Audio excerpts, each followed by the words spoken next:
नमस्कार दोस्तों।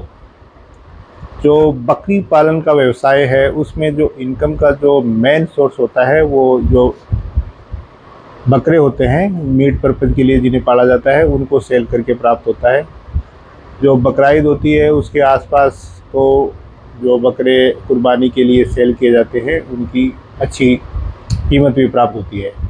आज हम बात करेंगे कि जो बकरे हैं जो मीट पर्पज़ से पाले जा रहे हैं उनकी हेल्थ अच्छी कैसे रखें, वो वेट गेन अच्छा करें और हष्ट-पुष्ट रहें, इसके लिए हमें क्या-क्या करना चाहिए।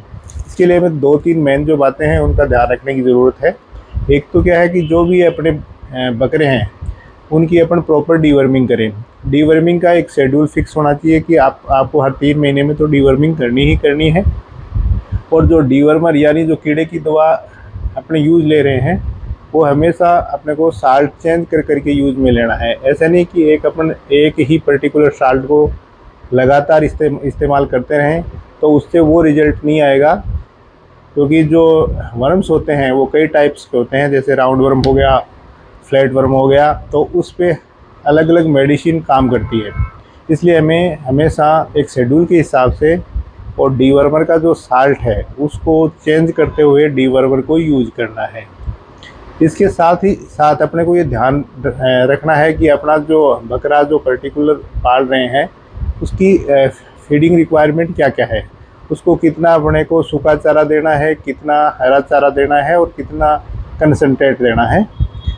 तो जैसे अगर अपना बकरा उसका लाइव वेट 40 किलो के आसपास है तो उसकी जो रिक्वायरमेंट है डेली की वो 4 से 5 किलो की रहेगी। इसमें अपने को चाहिए कि सूखे चारे के साथ साथ अपन उसमें हरा चारा भी मिक्स करें। हरा चारा भी फलीदार पौधों का हो तो ज़्यादा बेटर रिजल्ट आएगा। जहाँ तक कंसंट्रेट की सवाल है, अपने को उसमें अनाज जो सबसे सस्ता उपलब्ध हो मार्केट में वो, और साथ में थोड़ी खली और थोड़ा चोकर इसमें यूज़ कर सकते हैं। जैसे कि कोई अपने को 1 किलो बैलेंस फीड तैयार करना है तो उसमें लगभग 40 से 50% तक अपन अनाज ले सकते हैं, 20 से 30% तक खली और बाकी बचा हुआ उसमें अपन चोकर चूरी इस टाइप की चीज़ें ले सकते हैं। अब अपने को ये देखना है कि जैसे अपने को किसी पर्टिकुलर बकरे को डेली का 500 से 600 ग्राम अनाज देना है, तो वो अपने को अनाज एक दिन में एक साथ एक बार में ही नहीं देना है, उसको अपने को कम से कम 2 से 3 हिस्सों में देना चाहिए। जैसे अगर अपने को 600 ग्राम अनाज देना है तो 200 ग्राम सुबह, 200 ग्राम दोपहर और 200 ग्राम शाम को। अनाज की मात्रा तुरंत नहीं बढ़ाई जानी चाहिए।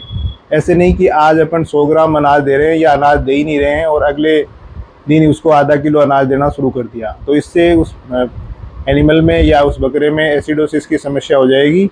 इस समस्या को से बचने के लिए हमें हमेशा जो अनाज है उसकी मात्रा धीरे धीरे बढ़ा के देनी चाहिए।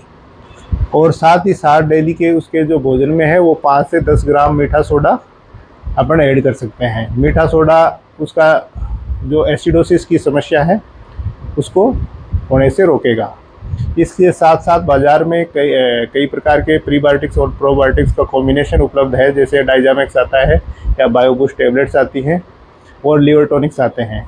ये भी अपने को इस टाइप की जो बकरे हैं जो मीट पर्पज़ से पाल रहे हैं उनको रेगुलर देना चाहिए ताकि उनका डाइजेशन अच्छा रहे। एक होम्योपैथिक मेडिसिन आती है जिसका नाम है अल्फ़ा, वो आप किसी भी होम्योपैथिक स्टोर पे मिल जाएगी। वो 10 ml डेली दीजिए, ये भी वेट गेन करने में काफ़ी हेल्प करेगी। इसके अलावा बाईपास फैट और बाईपास प्रोटीन, ये दोनों चीज़ें अगर अपन 30 से 50 ग्राम अपने डेली की जो खाना दे रहे हैं बकरे को उसमें ऐड करेंगे तो बकरा काफ़ी जल्दी और वेट गेन करेगा। धन्यवाद।